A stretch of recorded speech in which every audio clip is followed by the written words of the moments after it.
You love them, you care about them, you do everything you can for them, you forgive them 5,000 times, but they still seem to push you away.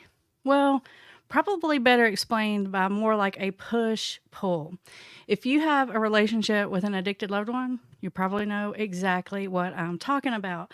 There's this push pull dynamic. This I really need you, but go away. You stop. You're controlling me, or you're being too critical, and it's confusing for one, and it's dysregulating emotionally also. And I want to in today's video, basically, I want to help you understand what's really going on there, why is that happening, and what's going on inside the mind of the person who's doing this. Because the key to helping an addicted loved one is to understand not so much what they're going through, but how they're thinking and how they're sort of viewing their world, their environment, their relationships, and all the things that are happening. Because their filter is very, very different from your filter. Think about it like a Snapchat filter or an Instagram filter. It's like you can put that filter on and all of a sudden, like, you're not even a person, you're a puppy dog, right? It can change everything dramatically. But once you understand what this filter, how this filter works, you'll be better able to keep your sanity and you'll be better able to interact with this person in a helpful and healthy and effective way. Because when you're stuck in that push pull thing and then you get very emotionally reactive to it and you sort of lose your way and you get to the point where you're just sort of reacting moment by moment by moment to whatever's happening right now. The problem with that is that's what the addicted person's doing. They're dealing with moment by moment by moment. And you got to get sort of, I call it, off of that roller coaster, basically, so that you can be strategic about how to get your life back on track, first of all. And then also, if appropriate, and if that's what you're trying to do, also to help your addicted loved one. Part of the thing about the filter that's going on in their head has to do with biology. When you are stuck in this addictive cycle, there's this disconnect between the thinking center of your brain and the other parts. It doesn't turn it off because obviously you can think. I like to think of it like it turns the volume way down. Think about it's like basically it's like dealing with kind of like a young teenager. And I don't mean that like I'm saying like, oh, you're acting like a kid. I just mean that in the way that, you know how teenagers, it's like they understand and they know, but they don't understand and they know. Or they sort of understand what could happen if they did something, but they're not thinking about it at the time because that connection, that critical thinking, pros and cons ability isn't quite wired in correctly. You kind of go back to a similar state when you're in active addiction from a biological perspective. So they really do seriously lose some ability to critically think through the consequences of their decisions. Now, that's one layer. We're going to add a bunch of layers here. So, and as we add these layers, I think it's going to become clear and clear to you as like, oh, that's what's going on in there. Like now I'm seeing it a little differently. So you got the biology happening, right? Then on top of that, you've got this ongoing urgency to engage in a behavior, get a substance, whatever it is, which moves up depending on how addicted to you that you are. But as you become more and more addicted, moves up to the top priority in your life. Otherwise, you can't function without it. So before you can go to work, before you can do anything that you're supposed to do in life, school, whatever, deal with people, you got to meet this need first. And depending on what substance you're on, like how long that substance lasts, you could be on, like if it's opiates, you're probably on like a 4-hour treadmill with this. So every 4 hours, you've got to secure this substance again to even be able to function. Okay, so here's what we got so far. We got this urgency, which creates this distractedness, basically. It's like they might carry a conversation on with you, but really, they're thinking about something else. Planning, scheming, hiding. This whole addictive thinking process is like a full-time job, 24/7. It's all consuming. And you try to, but while all that's going on, you try to pretend like everything's regular. You try to have regular conversations with people. For a long time, you try to go to school, you try to go to work, you try to do the things. As the addiction progresses, you become less and less able to do those things, what we call like function. You become less and less able to function in life because that urgency just gets louder and the volume gets turned way up, mixed with the ability to weigh the pros and cons go way down. If you think about if you've ever been in an emergency situation, everything else kind of goes out the window until we deal with this thing that's happening right now. And it's kind of like if you've been sick, because actually chemical dependency will make you physically sick. Like if you're addicted to opioids, it's not like if you're sick, it is if you're sick. A couple of weeks ago, I had COVID, and I didn't really have that many terrible symptoms, so I had like no energy, I couldn't function. And I was just like barely doing what I absolutely had to do, sort of 50%. And that was this bare minimum. And I didn't care about anything. Like, I didn't care if I got ahead on this or you're just barely getting by. And that was just like a mild little baby COVID. Like, it wasn't even bad. So if you think about if you've ever been sick, like if you've ever been sick with a stomach flu, do you care what your hair looks like? No. Do you care if you're getting a raise? No. Do you care? And you don't care about anything. You just want to feel better. So that's that urgency that I'm talking about. That primitive, I have to fix this, I'm not okay feeling. And that happens when you get to the point like you're chemically dependent. Now, let's add another layer of psychology on top of that. If you're very close to your addicted loved one, like you're their parent or their spouse, maybe their sibling, but you're really close, like you are like maybe their number one, number two person that's like in their life. You're not going to like me saying this, but it's true. You're the one that sees what's really going on more than everybody else. Like if you're the spouse, you're seeing the truth and everybody else doesn't quite see it yet. Parent, same thing. And because you see it, it starts to consume your mind, and that's all you can see about that person. And so when they're in your presence, you're basically a reminder of everything they either dislike about themselves, or they're trying to be in denial about, or they're running from. So literally just being in the room with you can be very uncomfortable, because especially if there's been like an ongoing dynamic of argument and conflict and power struggle, which is typically the case in these scenarios, it's pretty normal, then it's like, not only do I don't want to be around you because you got my number, you're on my case, and I'm trying to escape that. I'm trying to not see the things you're trying to make me see. And I'm just angry at you because I feel like you're constantly on my case, you're constantly in my way, you're always mad at me. And so you get this adversarial kind of interaction between the family member and the addicted loved one. But we got all those layers happening.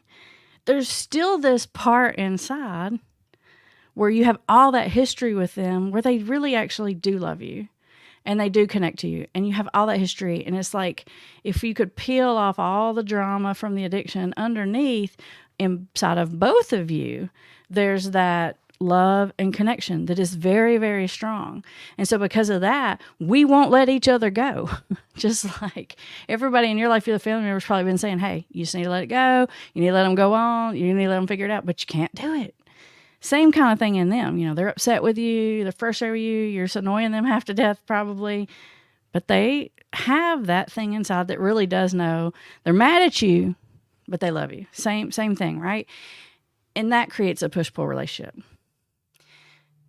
And if you think about it, you're probably also doing the push-pull thing, right? Because you're having a very parallel process happen.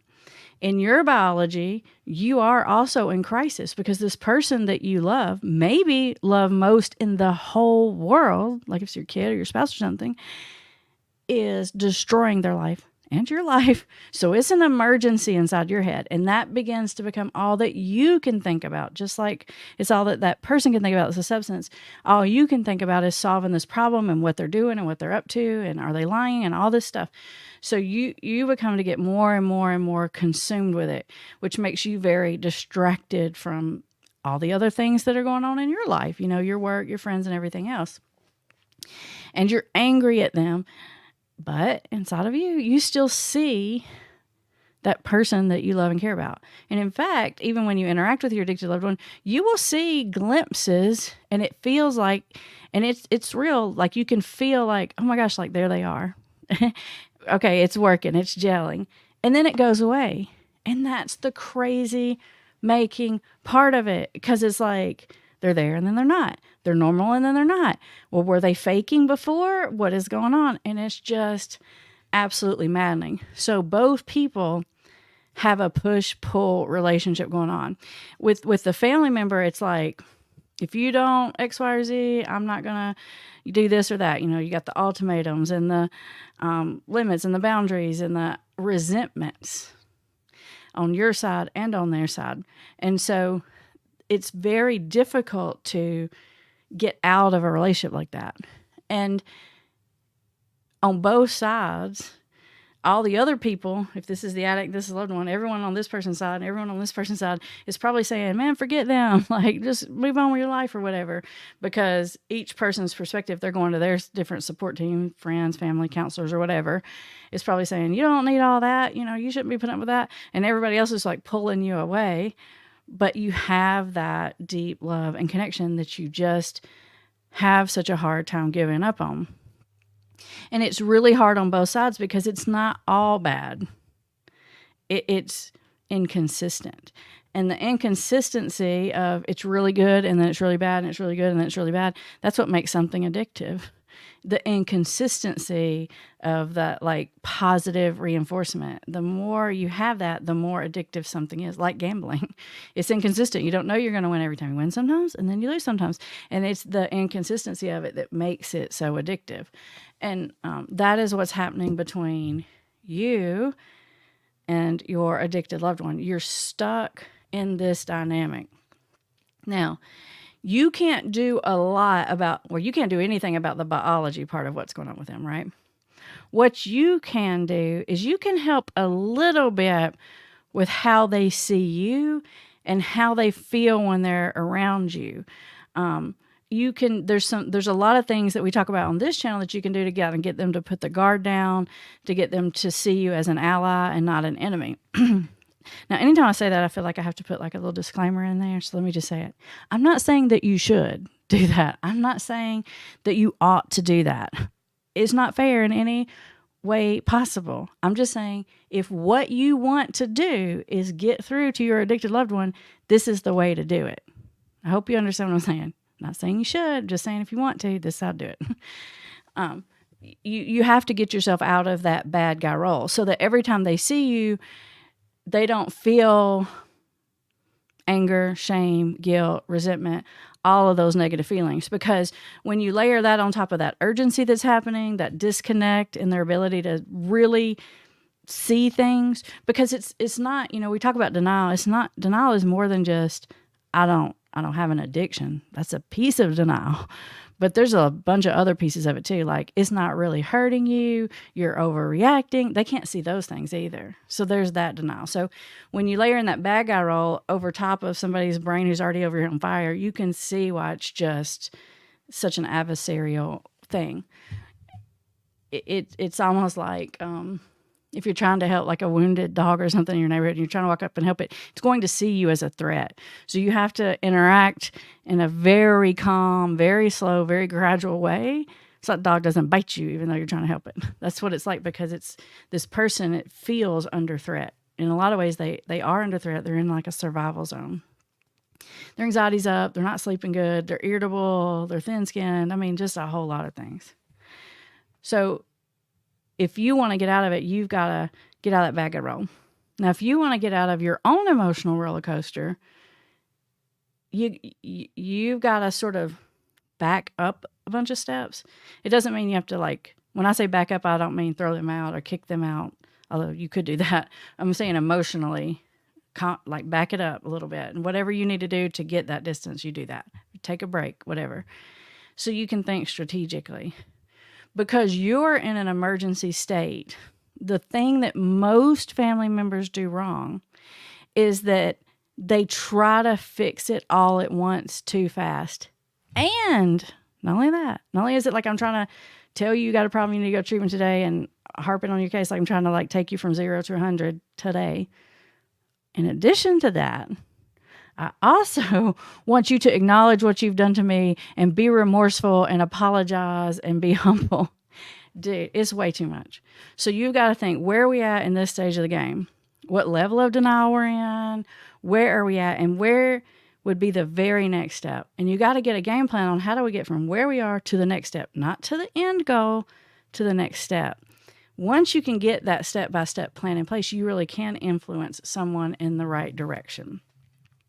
Depends on how far into addiction they are. You use different strategies based on that. I've got other videos on that, like types of interventions and stuff like that. You can check those out.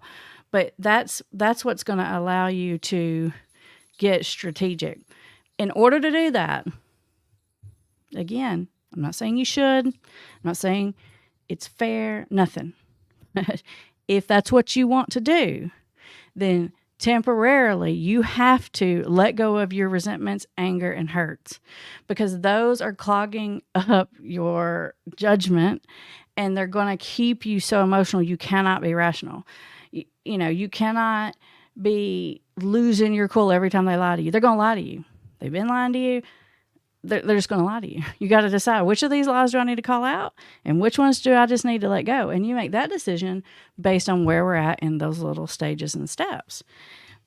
But you got to let that ego thing go. It's not fair.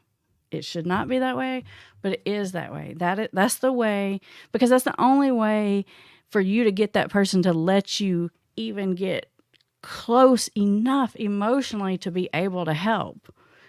Because otherwise it's like, you're trying to help the wounded dog and they're barking at you and you can't even get to the gate until they trust you. So you've got to win that trust. I call it building credibility to get closer and closer. You got to get out of the push-pull thing. Now, it doesn't mean you have to put up with every single thing, but you've got to decide what are the absolute no, cannot tolerate. I will call it out no matter what. I'm going to deal with that. And everything else, you're just going to have to let sit over here. It doesn't mean it doesn't matter, but we can't do everything at once. So if you're at the building trust, you got to build the trust. You're not going to build the trust and then want your apology today too. It just doesn't work that way. All right, Bree, I see we got a lot of people in here hanging out with us. Has anybody got any good questions or comments? My lady says, my BPD, is that borderline personality disorder or bipolar disorder? Probably borderline. I'm not sure. 18-year-old is coming out of denial and thanks to the invisible intervention method. Yes. But I am having trouble setting a boundary for her to come home early. Stop car raising and risky behavior. So I got almost all of that, milady, except the very last little piece there. So you're saying I'm setting a boundary about her coming back home, and it's something about the car and the risky behavior. Is that, I think, if I'm reading that right, you're saying in order for you to come back here, something about the car and the risky behavior. This gets really complicated. I think it's car racing. Thank you, Brie. Yes. Okay. Gotcha. So the boundary here, you can't tell somebody to stop car racing. That's their side of the street. I know that seems crazy. Even if it's your daughter, you're like, oh, that's my kid. I can tell them. I feel you. I'm like that too. I get that way with my kid too. And then I have to back it up, get all the emotion out and think. But what you can say is, hey, I'm not going to have a car in my name. That works. Or I'm not going to have insurance in my name. That works, right? If you're going to do the car racing or whatever it is, then I'm not going to be responsible for the car. I'm not going to accept the liability for the issue.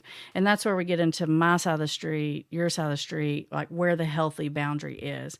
And that is probably, of all the things that you have to deal with in this situation, it's understanding the boundaries. It's hard for me because I have to think it through each time too. Where's my side and where's her side? What else we got, Bree?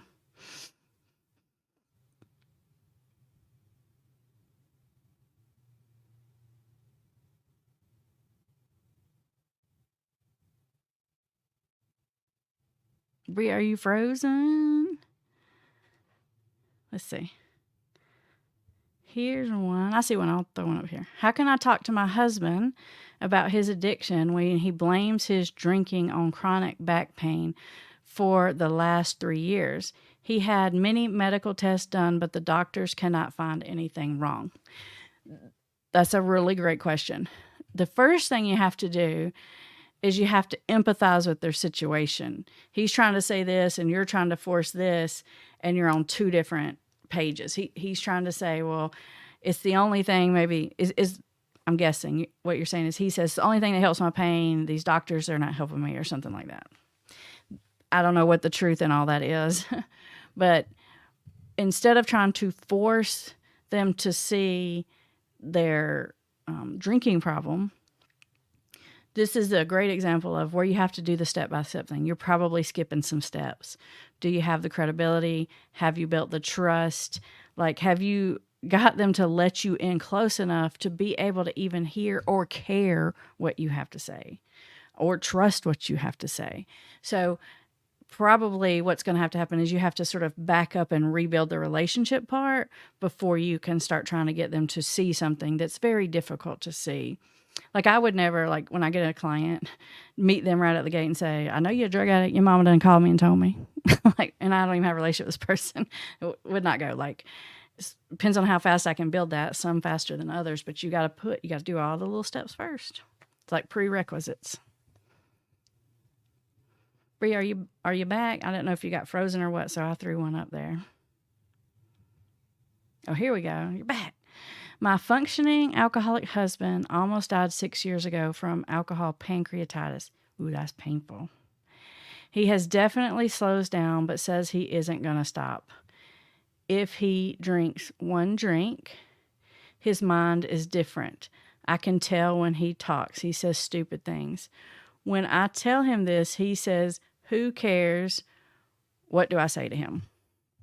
I have a couple of thoughts about that. One is, if he truly gets that different from one drink, I guess it makes me think, is he really drinking more than one drink? And he's like sneak drinking some, but you see him drink one drink, so you think he's only drinking one, and that's why it's so different. Or if that's in reality what's really happening, then it makes me think that probably it's way later stage addiction where there's some like big liver trouble, because in late stage addiction, like, your tolerance can go way, way down, and one or two drinks can put you totally over the edge. It's kind of like that tolerance builds and builds and builds and builds until you kill your liver, and then you like don't have any tolerance. It goes the opposite way with alcoholism. So I don't know which of those things is happening, but what's happening is you're trying to get him to see something negative about himself. And in his mind, it says, and I think you said too, like, he cut it way back.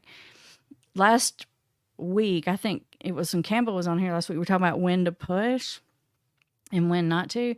And if they're actually doing better, if they're in a period where they're drinking less and things are more manageable and things are better, and you try to push them at that point, it's just not going to work because they think you're crazy. You have to pick the time and on when to get them to see it, because you have to look at through their lens. Through his lens is like, okay, I probably shouldn't be drinking. It's probably not good for my health. Like, I get it, but like, yeah. So it's like eating cake, and so it's like drinking soda or whatever. I'm not saying that's accurate. I'm saying that's probably what he's thinking. Probably what I would be thinking, I guess. So, and he's going to be thinking, I don't know what your problem is. Like, I'm like drinking anything like what I used to be drinking. So this is what I mean when I say you have to look at how are they probably seeing this problem. And you can't go from where they're at to where you're at without building all that base in there.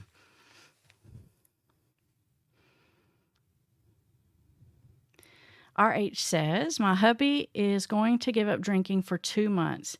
He's going to do this on his own, so I'm so nervous because he's not going to treatment and just white knuckling it. How do I support? Great question. you be excited. You say, I'm so proud of you. You say, like, that's a big sacrifice, like really hard. Like, what can I do? What can I do to support? Like, can I get alcohol house? Can I distract you? Whatever. You be the cheerleader and the teammate. But I also want to tell you, if this is one of those first few tries of giving it up, he's probably going to go back to it. If this is like one of those bargains, as I call it. And that's okay. What you want is, if that person can get sober as many days as possible, like definitely has to be past 2 weeks, so that they start to feel better and their relationships better and their life gets better. When they go back and they think to themselves, like, all right, I've done reset myself. Like, I can drink just a little bit. I'm not going to let it get out of control, because that's probably what they'll think, because that's what they all do.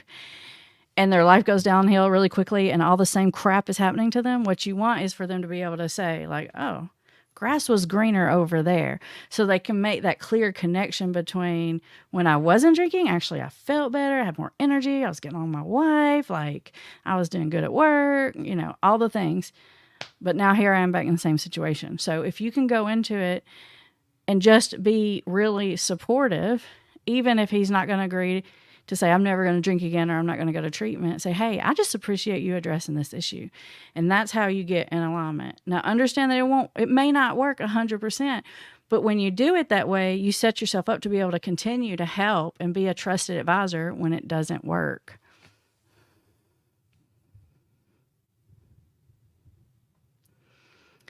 Kristen Byrne.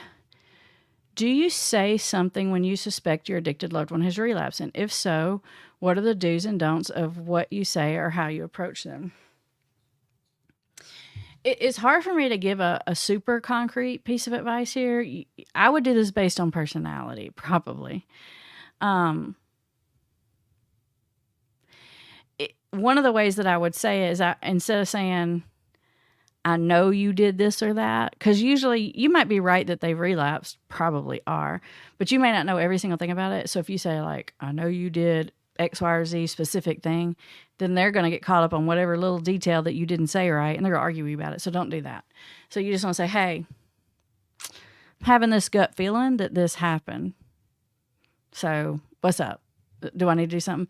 And you're not really even asking a question. If you ask a question, the answer is no. Nope, did not relapse. It's like automatic.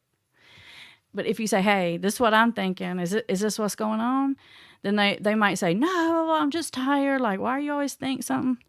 You'll be like, all right, but I'm just saying, like, it's on my radar. So you're not going to ask a question. You're going to make a statement. You're going to say it kind of casually.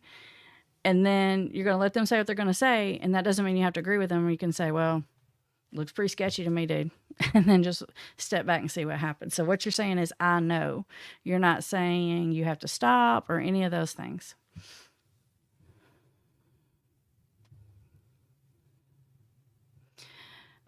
Far Forest Sounds says, my husband gets so upset and angry when I won't hang out with him when he's drinking. He says, you're doing the opposite of helping me. If you would just talk to me, etc. How do I respond? I would probably just say, hey, look, when you're drinking, it triggers me. And then I'm not so nice to be around. And I don't think it's fair for you to be with me if I'm being grumpy and irritable and thinking bad thoughts about you. So I'm actually distancing so that I don't say or think or whatever, all these negative things, because I'm trying not to be super critical of you. However, when you're not drinking, I would love to hang out with you. I would love to talk to you. And so you want to positively reinforce when they're not drinking, and then you just want to say. And if that doesn't work and he's just got you in that bag of roll, no matter what you say, you can say, I'm sorry you feel that way, but when you're drinking, this and this and this happens, as far as when I say this and like this, what happens on your end, and that's not good for me. So I'm going to back it up.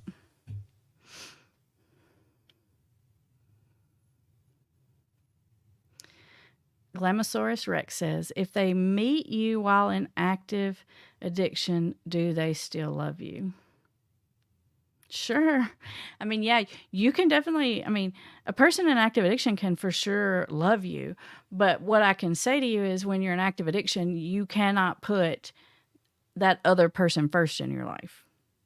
So if you're in a relationship with someone who's in active addiction, whether you met them that way or not, you can never be any better than second. And that's that's the top. Like, you may not even be second. So, because that addiction, it's like they have to get that need met before they can move forward. Like, when you get up in the morning, before you can get anything else done, you got to go pee, right? Like, nothing can happen first. No coffee, no nothing. Like, this has to happen. So for them, it's this constant, this has to happen thing first before I can get that biology to calm down enough to even think about you, honestly. So yes, they love you. Can they put you first? No, probably can't. All right, Bree, we have one. Is there any more? Do we have one more? If so, I'll take it. If not, then we'll call it for the day. If you're watching while I wait for the question, I will let you know that there are additional resources for you in the description. If you want the step-by-step process for getting someone out of denial, check out our invisible intervention. If you want help with things like boundaries and self-care, then you need to think about our membership. It comes with weekly group coaching. You get to meet with Campbell and Kim each week, every Wednesday, and talk through what's going on and have that sort of like hand holding, now what do I do? Now what do I say? Which is super helpful to navigate this mess, because things can change quickly. All right. Katie Graham says, my 20-year-old daughter has literally trashed my house with her drug use and paraphernalia all over the house. She smokes using tinfoil and straws. This leaves black soot all over my house. Okay, so what can I say she might react to because I ask and nothing happens? So to me, this is, trashing your house is a your side of the street thing. The thing of it is if you say, hey, you're trying to say, hey, stop doing that. Will you stop doing that? Will you not do it in the house? Will you do it? Whatever. But that's not working.